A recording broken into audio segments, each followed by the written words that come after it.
आप अभी सुन रहे हैं वर्ल्ड का बेस्ट साईफाई स्टोरी। आखिर कैसे एक आम लड़का दूसरे प्लैनेट पर जाकर अपनी जीन को अपग्रेड किया और बन गया गॉड से भी ज्यादा पावरफुल। जलने के लिए हमारे साथ इस खूबसूरत सफर पर जुड़े, तो चलिए शुरू करते हैं। जय सहगल अपनी फैमिली के कनेक्शन के चलते देव आश्रम में काफी धन लाया था, लेकिन पैसा से केवल साधारण और प्राइमरी जीवों का मांस खरीद सकता था, क्योंकि बहुत कम लोग म्यूटेंट जीवों को बेचते थे। केवल वे लोग जो सेक्रेड जीनो पॉइंट्स को अधिकतम करना चाहते थे, जैसे कि अवनी शेरगिल कभी कभी म्यूटेंट जीवों का मांस बेचते थे। परंतु अवनी शेरगिल को पैसे की नहीं, ईमानदारी और मेहनत थी अवनी का फास्ट प्रायोरिटी। अब जय सहगल अवनी शेरगिल के लिए काम कर रहा था, ऐसे स्थानों की खोज करता जहां लोग कम जाते थे, ताकि वह म्यूटेंट और सेक्रेड ब्लड जीवों के निशान ढूंढ सके। फिर वह जानकारी अवनी शेरगिल को देता, जो एक टीम बनाकर उन जीवों का शिकार करती और टीम के सदस्य को उस म्यूटेंट जीवों का मांस दिया जाता। जय सहगल 1 महीने से इसी खोज में था, लेकिन न तो म्यूटेंट जीवों का और न ही सेक्रेड ब्लड जीवों का कोई पता मिला। जब उसके पास राशन खत्म होने लगे तो वह देवाश्रम लौटने लगा। जयफिर वैली से गुजरते समय उसे लगा कि वहां शायद म्यूटेंट जीव हो सकते हैं, क्योंकि वहां बहुत कम लोग आते हैं। जब वह घाटी में चुपके से घुसा तो उसे कुछ अजीब लगा। उसे पता था कि यहां पर स्विफ्ट मैंटिस मिलता है, वह भी बहुत सारे, लेकिन आज उसे एक भी स्विफ्ट मैंटिस नहीं दिखा। एक भी नहीं, ऐसे कैसे हो सकता है? घाटी में 1 मील अंदर जाकर उसने केवल जमीन पर कुछ अस्त व्यस्त निशान देखे। किसी ने जरूर सारे स्विफ्ट मैंटिस को खत्म कर दिया। क्या कोई टीम यहां आया था?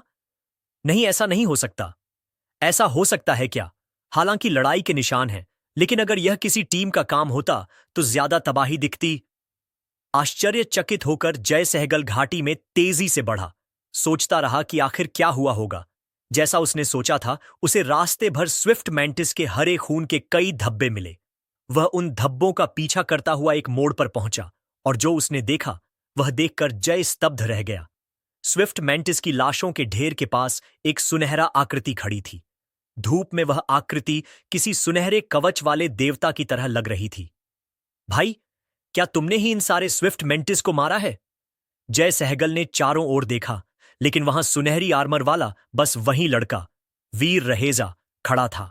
मेंटिस की लाशों से अब भी खून बह रहा था, मतलब उनकी मौत को ज्यादा समय नहीं हुआ था। जय को यकीन नहीं हो रहा था कि कोई अकेला इतनी जल्दी इतने सारे मेंटिस को मार सकता है।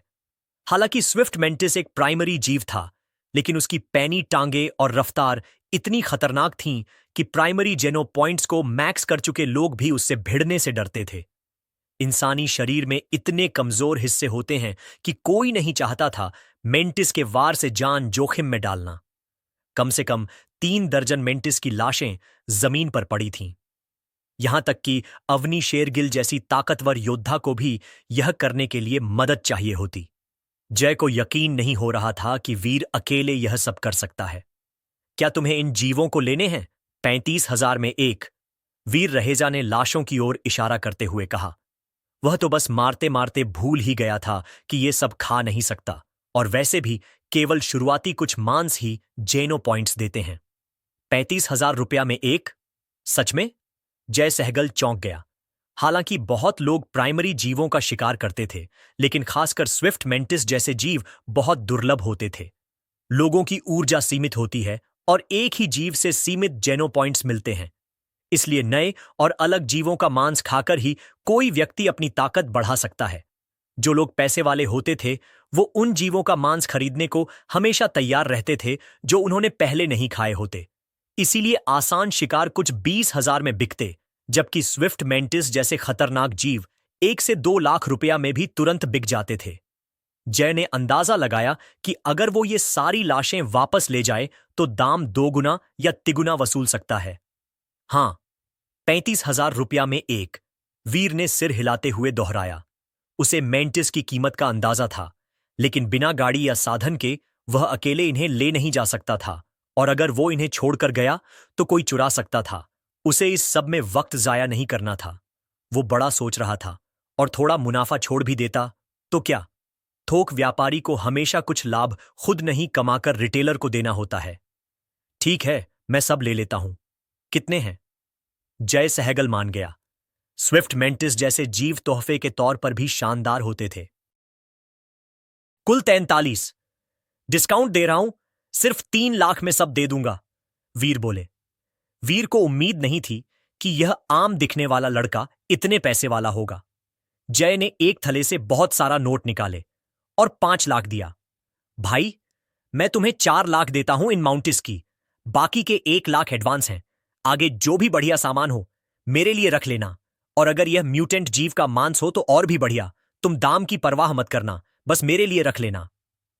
1 लाख जय के लिए मामूली बात थी। इतना तो वह किसी को डिनर पर ले जाकर भी खर्च कर देता। जय ने सोचा, अगर वीर रहेजा इतना खतरनाक शिकारी है तो म्यूटेंट जीव भी ला सकता है, और अगर वो म्यूटेंट मांस बेचता है तो करोड़ों भी खर्च करने पड़े तब भी फायदे का सौदा है। पता नहीं था तुम इतने पैसे वाले हो, वीर ने पैसे लेकर सीधा कहा और जय की ओर थोड़ा हैरानी से देखा। जय बोला, मेरे पास बस पैसा ही है भाई। अगर तुम्हारे पास म्यूटेंट मांस हो तो सीधा मुझे बेचना, दाम की कोई दिक्कत नहीं। ठीक है, नाम और पता बताओ, कुछ हुआ तो आऊंगा। वीर को जय का खुले दिल से सौदा करना पसंद आया। वीर सोच रहा था कि जब मैं ब्लैक क्रिस्टल से म्यूटेंट जीव बनाऊंगा तो उसे बाजार में नहीं, बल्कि जय जैसे किसी एक आदमी को बेचना बेहतर रहेगा। इस तरह ब्लैक क्रिस्टल का रहस्य भी सुरक्षित रहेगा। भाई, मेरा नाम जय सहगल है और यही मेरा असली नाम है। देवाश्रम में मेरा रूम नंबर 146 है। और तुम? मैं हूं डॉलर। बस इतनी सी बातें तुम्हें जानना चाहिए। पैसे तैयार रखना, कुछ मिला तो 146 पर पहुंच जाऊंगा। वीर रहेजा ने बैग में पैसे डाले, जय को अलविदा कहा और जेफायर वैली से रवाना हो गया। असल में अपने पिता की मौत के बाद वीर किसी से ज्यादा रिश्ता नहीं रखना चाहता था। वह बस अपनी मां और बहन की देखभाल करना चाहता था। बाकी दुनिया से उसका कोई लेना देना नहीं था।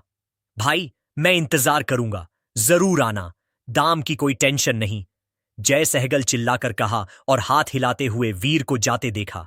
वीर के जाते ही जय बड़बड़ाया, अब मैं ये सब वापस कैसे ले जाऊं?